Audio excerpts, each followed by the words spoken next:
Ahoj všichni, vítejte u dalšího, tentokrát 7. dne naší výzvy.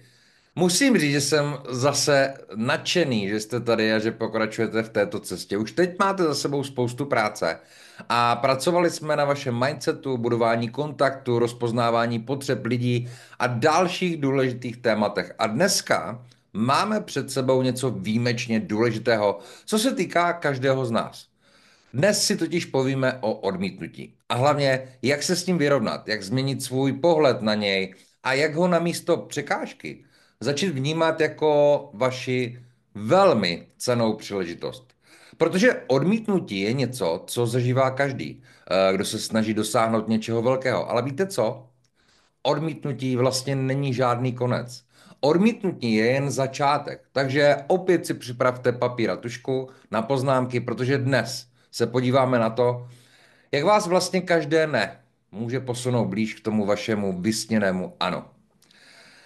Začneme tím, že si uvědomíme jednu velmi důležitou věc. Odmítnutí je naprosto normální proces. Víte, kdo všechno musel zvládnout odmítnutí? Steve Jobs, když zakládal Apple, Walt Disney, když hledal studio, které by věřilo jeho nápadu na animovaný film. A dokonce i slavní sportovci jako Michael Jordan byli na začátku své kariéry odmítáni.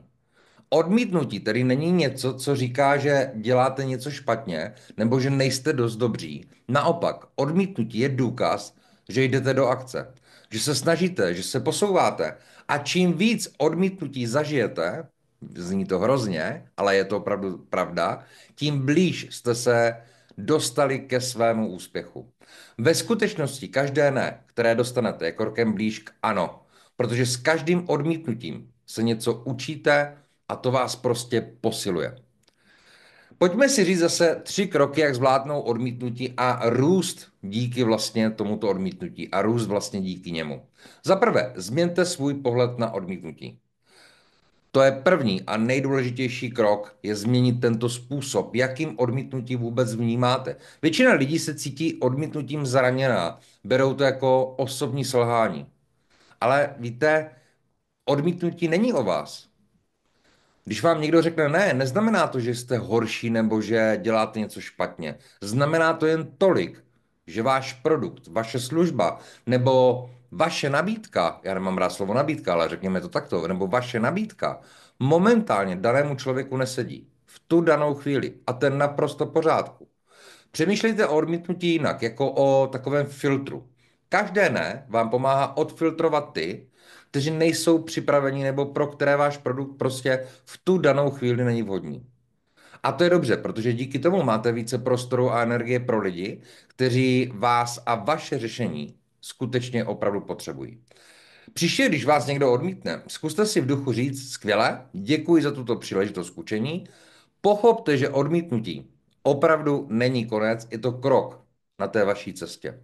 Druhým bodem z těch 3 klíčových kroků, tak zeptejte se na důvod odmítnutí.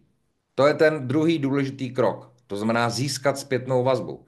Když vás někdo odmítne, zkuste se zeptat, rozumím, že teď nemáte zájem, ale mohl bych nebo mohla bych se zeptat proč, nebo co vás přimělo se takto rozhodnout. Často zjistíte, že odmítnutí není osobní. Může to být špatné načasování, nedostatek informací, nebo že dotyčný prostě ještě není připravený. Získaná zpětná vazba vám totiž pomůže lépe pochopit, co můžete zlepšit a jak lépe přistupovat k dalším lidem. Zapisujte si tuhletu zpětnou vazbu. Tímto způsobem se budete neustále učit a zlepšovat a hlavně nezapomeňte poděkovat za upřímnost dotyčnému, který vás odmítl. Vyjadřujete tím respekt a budujete si vlastně ten vztah a tu důvěru. Třetí krok je zaměřit se na dlouhodobý vztah. Odmítnutí neznamená, že musíte přerušit kontakt. Naopak, zůstaňte v kontaktu s tím daným člověkem. Pokračujte v budování vztahu tím, že budete s dotyčným sdílet hodnotné informace, že si ho přidáte na sociální sítě, budete ho inspirovat, nebo mu jen občas napište, jak se mu vlastně daří. Většina lidí řekne ne, protože teď prostě není ten správný čas. Ale co když se jejich situace za měsíc, nebo za půl roku, nebo za rok změní? Pokud s tím zůstanete v kontaktu, budete první, na koho si vzpomenou. Představte si, že oslovíte někoho, kdo hledá přivídělek, ale řekne vám, hele, teďka na to nemám čas.